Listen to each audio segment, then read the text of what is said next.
রাত ৮:২৬। অফিস ছুটি হওয়ার উপক্রম, অথচ সেজুতির কাজ ফুরোবার নাম নেই। একটার পর একটা হুকুম জারি করছে রুদ্র। এই ১ মাসে যা কাজ না করিয়েছে, সবটা যেন উসুল করছে আজ। গোটা দিনে এতবার ওকে দিয়ে কফি বানিয়েছে, চামচ নাড়তে নাড়তে আঙুল ব্যথা করছে সেজুতির। তার ওপর কেবিনের মধ্যে ফুল ভলিউমে এসি ছেড়ে রাখা। সময়টা গরম কাল হলেও এত শীতলতায় কাহিল সে। পুরো শরীর হিমের মতো ঠান্ডা হয়ে আসছে। বেশ কয়েকবার ঝাঁকুনি কাঁপুনি দেওয়া শেষ। নিরুপায় হয়ে পুরো ওড়না প্যাঁচিয়েছে গায়ে। বিধিবাম, এতেও সঠিক সুরাহা হচ্ছে না। একটা জর্জেটের ওড়নায় কে আর ঠান্ডা মানে? অথচ রুদ্র, সে লোকের হেলদোল নেই। মাঝে মধ্যে একবার খুক করে কাশছে। কিন্তু সে যদি যে চোখের সামনে শীতের প্রকোপে জুবুথুবু, একবার ভ্রুক্ষেপও দেখাচ্ছে না সে নিয়ে। মেয়েটা কতবার অনুনয় করল, এসির পাওয়ারটা কমিয়ে দেই স্যার। একক উদ্ধৃতি চিহ্ন। না, রুদ্র এই অনুরোধের পাত্তা তো দিলই না, উল্টে ঠিক ততবার এক ধাপ করে পাওয়ার বাড়িয়ে দিয়েছে। এসির হাওয়া এখন লাস্ট পর্যায়ে এসে থেমেছে হয়তো। সেজুতির মনে হচ্ছে এই তো, একটু পরেই ওভারলোড হয়ে ব্লাস্ট হবে ওটা। হোক, ব্লাস্ট হয়ে পুরো কেবিন পুরুক, সাথে তারা চিহ্ন লসে যাকেই নাক উঁচু বজ্জাটাও। সেজুতি অধৈর্য নেত্রে বারবার দেয়াল ঘড়ি দেখছে। অফিস কখন ছুটি হবে? দুপুরে মাত্র একটা বার্গার খেয়েছিল। তারপর আর কিচ্ছু পেটে পড়েনি।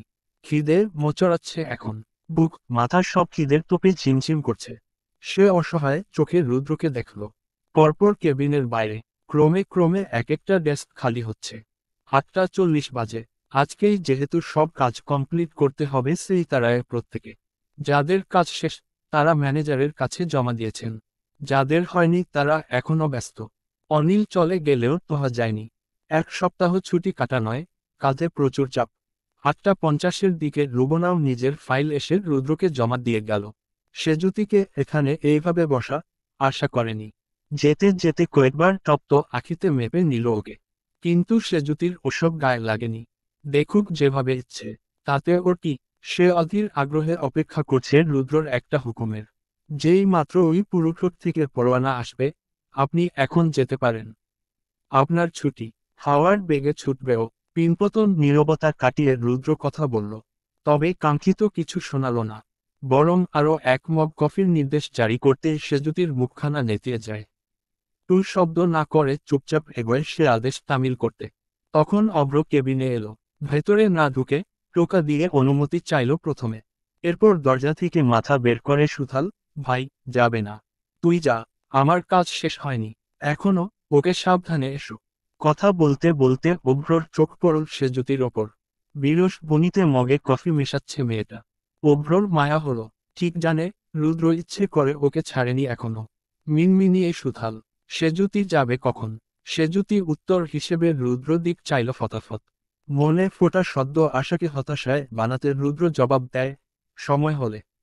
অভ্র আর কথা বাড়াল না। সেজুতির পানসে মুখের দিক চেয়ে ছোট্ট শ্বাস ফেলে প্রস্থান নিল। সেজুতির দাঁত পিষে পিষে বিড়বিড় করছিল। সবাই চলে যাচ্ছে, ও যাবে না নাকি? কাল আরিশা অভ্রর এনগেজমেন্ট। নিশ্চয় বাড়িতে তোড়জোড় শুরু হয়েছে। সে না থাকলে চলে। সেজুতি অতিষ্ঠ ভূমিতে কফি মগ নিয়ে টেবিলের কাছে এলো। রাখল। যেই মাত্র কাজ বলে বাইরে চাইল, হা হয়ে এলো ঠোঁট দুটো। পুরো অফিসটা খালি, একটা কাকপক্ষীও নেই। একেবারে শূন্য, খা খা যাকে বলে। ঝকঝক করা শুভ্র আলোর বদলে সবুজ মৃদু আলো জ্বলছে। অত্র অফিসে সে আর রুদ্র ছাড়া এই মুহূর্তে কেউ নেই। সেজুতির মাথা চক্কর কাটল ভাবতেই। কিন্তু চোটপাট দেখানোর মতো সাহস নেই বলে দুপোথাপ পায়ের সোফায় গিয়ে বসল আবার। রুদ্র কফিতে চুমুক দেওয়ার ফাঁকে চোখের কোণা দিয়ে দেখল সেই দৃশ্য। সেজুতি হাঁটুর ওপর ঝুঁকে দুগলে ঠেস দিল। চাকরি তো নয় যেন ফাটাবাস। বস থাকলে সাথে তার অ্যাসিস্ট্যান্ট থাকে, সে তো রুদ্রর অ্যাসিস্ট্যান্ট নয়। তাহলে শুধু শুধু ওকে কেন রেখে দেয়া হলো? সেজুতি শতব্যস্ত জবাব দেয়, জি। রুদ্র একটা ফাইল দেখিয়ে বলে, চেক ইট। সেজুতি উঠে গিয়ে ফাইল তুলে আবার আগের জায়গায় আসে। কিন্তু এক একটা পাতা উল্টাতে গিয়েও হলো বিপত্তি। যেন অথৈ সাগরে নাকানি চুবানি খাচ্ছে। ঘাট বেঁকে মাথা মুন্ড বুঝতে পারছে না সে। আগাগোড়া কোথাও কি লেখা, কি চেক করবে এর? আর এত বিশ্রী হাতে লেখাটা বা কার? সে যদি অনেকক্ষণ গেল চেকিটের রহস্য উদ্ঘাটন করতে পারল না। রুদ্র কি ফাইলের মধ্যে থেকে বানান ভুল সরাতে বলল? শেষমেশ নিবিড় গলায় নরম করে শুধায়, ইয়ে কি করতে হবে বুঝতে পারছি না। রুদ্র তাকালো, চোখ ছোট করে বলল, না বোঝার কি আছে?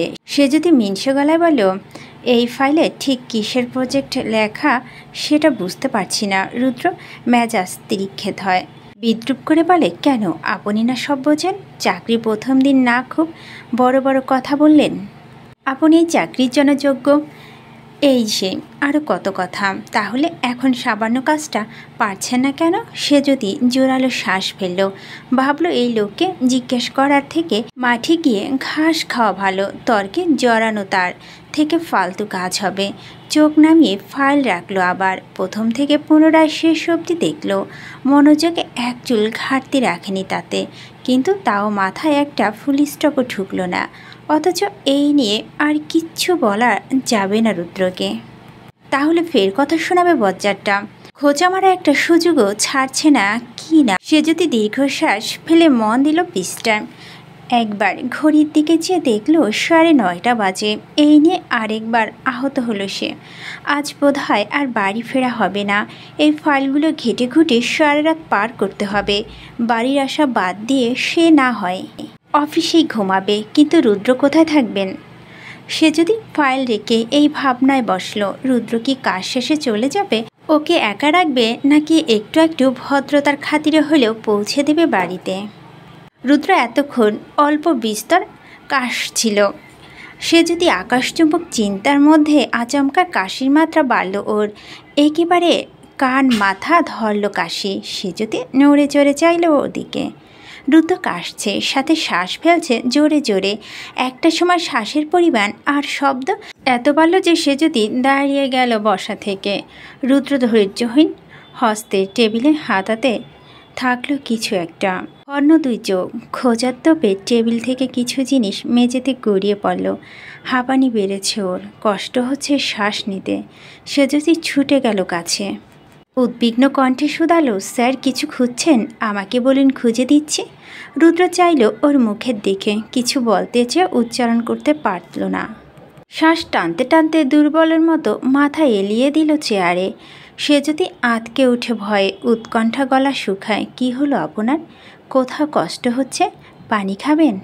রুদ্র প্রচণ্ড হাঁপাচ্ছে। সে যদি নিজেই তড়িঘড়ি করে গ্লাস উঠিয়ে এগিয়ে দিল কাছে।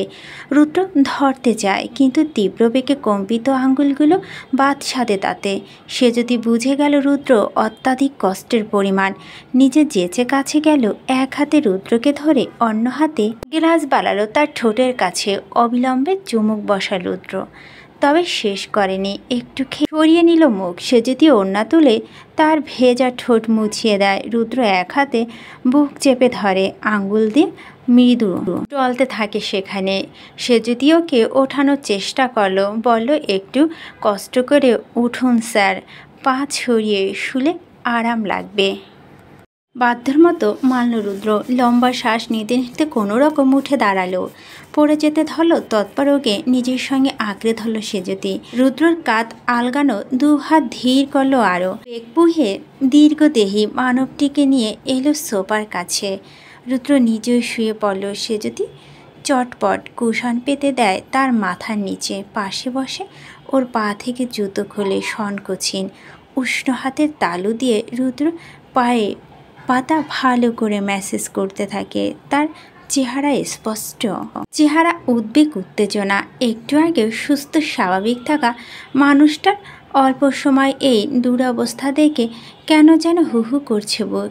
রুদ্র হাঁসফাঁস করছিল তখনও। এপাশ ওপাশ করে শরীর মোচড়াচ্ছে ক্রমশ। সে যদি কান্না পায় ওর অবস্থা দেখে। রুদ্রকে কখন এভাবে দেখবে কল্পনাও করেনি। সে এখন মন প্রাণ দিয়ে চাইছে মানুষটা একটু সুস্থ হয়ে উঠুক। যতই বকুক, কথা শোনাক, সে এক ফোঁটাও রাগ করবে না। সব সময় চোটপাট দেখানো লোকটা হঠাৎ এমন করলে কার ভালো লাগে? সে যদি দিশাহারা লাগছে। অফিসে কেউ নেই, দারোয়ানকে যে ডাকবে নাম্বার জানে না। রুদ্রকে এভাবে রেখে বাইরে যেতে পারছে না। সে কি করবে? দিশাহীন। তাও উঠে এসে তাড়াহুড়া করে অভ্রকে কল করলো। Phone waiting. সেজুতি বেশ কয়েকবার কল দিয়ে ও ফেলো না। বিরক্ত হলো ওর ওপর। একটা মানুষ এতবার কল দিচ্ছে, উনি কি দেখছেন না? একটাবার ব্যাক করলেও তো পারে। সে যদি রুদ্রর দিকে ফিরে যায়, রুদ্র এই জোরে জোরে শ্বাস নেওয়ার বুকে হাত দিয়ে রাখা দেখে কান্নায় ঠোঁট ভেঙে আসে। একটা কোনো হাসপাতালের নাম্বার ওর কাছে নেই যে কল দেবে। কি করবে এখন? চোখের সামনে রুদ্র ছটফট করছে। কিভাবে সহ্য করবে ও? সে যদি চিন্তায় কপালে ঘাম গালে এসে নেমেছে। মেয়েটা বিশেষ ভাবলো না আর। গিয়ে রুদ্রর মাথার কাছে বসলো। শার্টের ওপর কতগুলো বোতাম খুলে দিল পরপর। অস্বস্তিতে ডুবে আসা মন আর কাপা হাত দিয়ে রুদ্র উন্মুক্ত বক্ষপট ঘষতে থাকলো সামনে। চোখ দুটো ভীষণ রকম জ্বলছে ওর। কান্নায় দলা পাকিয়ে ঘুরছে গহবিলে। একটা মানুষ এভাবে গলা কাটা মুরগির মতো দাপাচ্ছে আর সে কিছু করতে অপারগ। হঠাৎই চটক কাটল সে যদি। আচ্ছা, অ্যাজমায় আক্রান্ত রুগীদের তো অ্যানহেলার থাকে, ওনার আছে নিশ্চয়। এত গুরুত্বপূর্ণ কথাটা ভুলে বসলো কি করে? সে যদি শতব্যস্ত উঠে যায়। এখন বুঝতে পারছে রুদ্র তখন কি খুঁজছিল ওভাবে। এর মানে ইনহেলার কেবিনই আছে। সে যদি পুরো কেবিন তছনছ করে ফেললো মুহূর্তেই। তন্ন তন্ন করে খুঁজলো প্রতিটি কোণায়। মাঝে মধ্যে সতর্ক মায়াময় নয়নে দেখছিল রুদ্রকে। সবখানে খুঁজে না পেয়ে বিফল হলো সে যদি। পরাজিতের ন্যায় চোখ ঘুরিয়ে জলটুকু ঠিকরে গেল বাইরে। সে কি কিছুই করতে পারবে না রুদ্রের জন্য? সে যদি মেঝেতে বসে পড়ে হতাশ বিধ্বস্ত। চোখ দুটো আচমকায় পৌঁছে টেবিলে পায়ার কোনায়। ইনহেলারটা গড়াগড়ি খাচ্ছে সেখানে। সে যদি চোখ মুখ ঝলকে উঠল অমনি। সবাইকে ছুটে গিয়ে তুলল সেটা। রুদ্রর কাছে গিয়ে ওর মাথাটা উপর উঠালো। নিজে প্রেস করলো মুখের মধ্যে। মিনিট 5 মধ্যে শ্বাস টানা কমে এলো রুদ্রের। আস্তে ধীরে কষ্টটুকু প্রশমিত হতে থাকে। রুদ্র দুর্বলের ন্যায় আস্তে করে মাথা জিয়ে দেয় সে জ্যোতির কোলের ওপরে। রকেট বেগে শিউরে উঠল মেয়েটা। বৈদ্যুতিক শকের ন্যায় কেঁপে উঠল দেহ। রক্ত সস্তম্ভন বনে গেল সঙ্গে সঙ্গে। আর শরীরে যেন একচুল নরম সাধ্য নেই এখন। রুদ্র ভোলা ভেজা লাল চোখ বুজে নেয়। ধাতস্থ হয় ধীরে ধীরে। সে জ্যোতির গোটা শরীর থরথর করছে। সে ঠাই বসেও তখনও কম্পিত পল্লব মেলে পূর্ণ দৃষ্টিতে একবার রুদ্রর দিকে চাইল। ঘুমিয়ে গিয়েছে কি মানুষটা? ডাকবে কি একবার? হাত বাড়াতে গিয়েও থামল সে যদি। ঘুমালে ঘুমাক, যা কষ্ট পাচ্ছিলেন এতক্ষণে একটু আরাম করুক না হয়।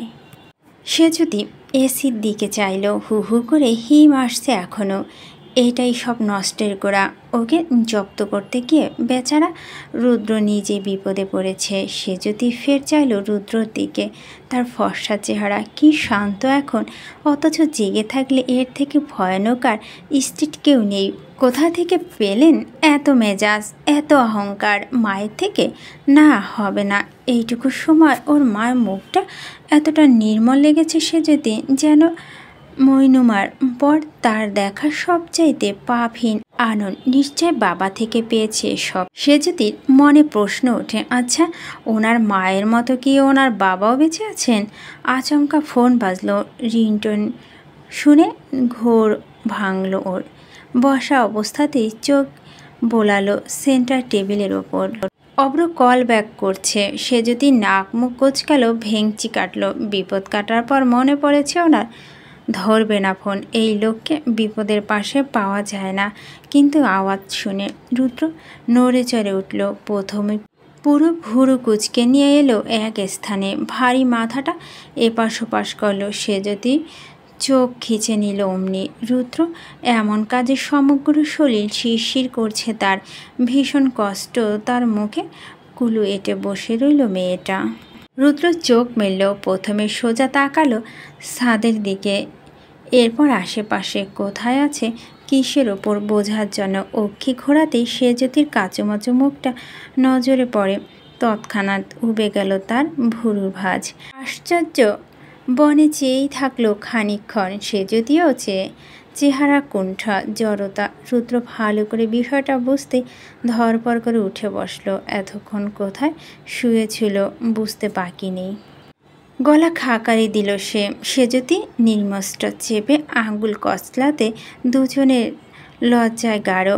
রুদ্র একবার ওর দিকে চাইল না, অমন বসে থেকেই বলল, অ্যাম এক্সট্রিমলি। সে যদি আটকে দিল মাঝপথে, টেনে টুনে হেসে বলল, ইটস ওকে, বুঝতে পেরেছি। রুদ্র ঘাড় ফেরায়, কপাল কুচকে বলে, কি বুঝতে পেরেছেন? আমি আপনাকে সরি বলছিলাম না। সে যদি হতগম্ব হয়ে বলল, এই না, একটু আগেই আপনি রুদ্র কথা কেড়ে নিয়ে বলো, আপনি এখন অফিসে কি করছেন? সে যদি বিস্ময় হাবুডুবু খেয়ে বলো, কি করছি মানে? আপনি ছুটি না দিলে আমি কি করে যাব? রুদ্র ভুলে গিয়েছিল ব্যাপারটা, মনে পড়লে সংক্ষেপে বলল, ও এখন দিলাম, যান। সে যদি মাথা ঝাঁকালো, উঠে পড়ে অমনি। কাঁধ ব্যাগ হাতে নিয়ে আবার ফিরল রুদ্রের দিকে। চট করে দৃষ্টি সরালো সে, যেন ধরা না পড়া আর নিজেকে লুকানোর এক সফল প্রয়াস। সে যদি খেয়াল করেনি, তবে প্রশ্ন ছুঁল, একটা কথা বলবো? রুদ্র তাকালো নীরবে অনুমতি দেখে। সে যদি বলল, আপনার বয়স কত? রুদ্র অদ্ভুত চোখে চাইতেই মিনমিন করে বলল, না মানে আপনার বয়স খুব জোর হলো কত হবে? 40? রুদ্র বিহম্বর হয়ে বলল, হোয়াট দ্য হেল, আপনার আমাকে 40 বছরের বুড়ো মনে হচ্ছে? Am just 29। সে যদি ঠোঁট গোল করে বলল, ও তাহলে তো এটা আরও বেশি চিন্তার বিষয়। এত অল্প বয়সে এত রোগ আপনার, ডায়াবেটিক্স, অ্যাজমা, খিটখিটে মেজাজ, চিৎকার চেঁচামেচি। সে আঙ্গুলে কর গুনতে গুনতে রুদ্রের দিকে তাকালো। কপিত রুর দৃষ্টি দেখেই তৎপর হাত নামিয়ে ফেলে, কণ্ঠে বিজ্ঞ ভাব নিয়ে বলে, না আসলে আমার মনে হয় আপনার কোনো ভালো ডক্টর দেখানো উচিত, এই বয়সে এত রোগ। রুদ্র আরেক দিক চেয়ে মুখ ফুলিয়ে শ্বাস ফেলল। সে যদি ভাবল আবার খারাপ লাগছে শরীর, আগ বাড়িয়ে বলল, আমি কিন্তু আপনার ভালোর জন্য বলছি। এখন ডক্টর না দেখালে পরে আর লাভ হবে না। রোগ না সারলে বিয়ে করবেন কিভাবে? নাতি নাতনির মুখ দেখার আগেই তো। রুদ্র থমকে বলল, আপনি চুপ করবেন? চটপট ঠোঁটে আঙুল চেপে ধরল সে যদি। রুদ্র দাঁড়ালো, ঘড়ির দিকে বলল, 10টা বাজতে দেরি নেই। আপনি বের হবেন নাকি আজকের মতোই আপনাকে ক্যাবিনে লক করে রেখে যাব? সে গোল গোল চোখে মাথা নেড়ে না বোঝালো। রুদ্র দরজার দিকে হাত লম্বা করে বের হতে বলল ওকে। সে যদি সময় নিল না, দ্রুত এলো বাইরে, তারপর বুকে হাত দিয়ে স্বস্তির শ্বাস ফেলল। যাক বাবা, রুদ্র যা অবস্থা হয়েছিল, ভয় প্রায় আত্মরা হয়ে যাচ্ছিল সে। এখন মনে হচ্ছে ভাগ্যিস রুদ্রকে ছুটি দেয়নি আগে, না হলে এরকম অসুস্থ হলে কেউ তো ছিল না অফিসে, কি হতো ওনার? সেই দিনের মতো রাতটা কাটল। বাড়িতে আয়োজন, আন্টি বদল রুদ্রদের বাড়িতে হবে বলে গোছগাছ ইতিমধ্যে শুরু। সম্পূর্ণ বাড়িটা সাজানো হচ্ছে ক্যাটারিংয়ের জিনিসপত্র দিয়ে। রুদ্র নিজেও ব্যস্ত, সাথে অব্র একটা কালো টি শার্ট আর ট্রাউজার পরে লোকজনকে এটা ওটা বোঝাচ্ছে।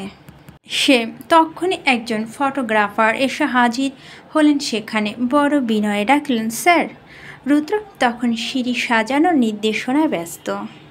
ডাক শুনে ফিরল, ইয়েস।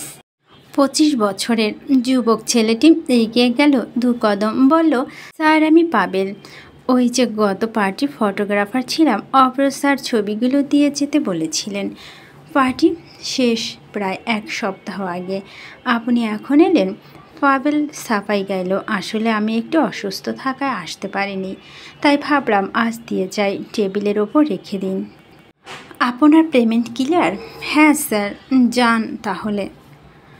পাবেল বাড়ির বেশভূষা দেখে থামলো, রয়ে সে শুধালো, স্যার আজকেও কি আপনাদের প্রোগ্রাম রয়েছে? ছবি তুলতে হবে না? দ্রুত সোজা সাপটা বলল, অলরেডি ফটোগ্রাফার ঠিক করা হয়ে গিয়েছে, ইউ আর লেট।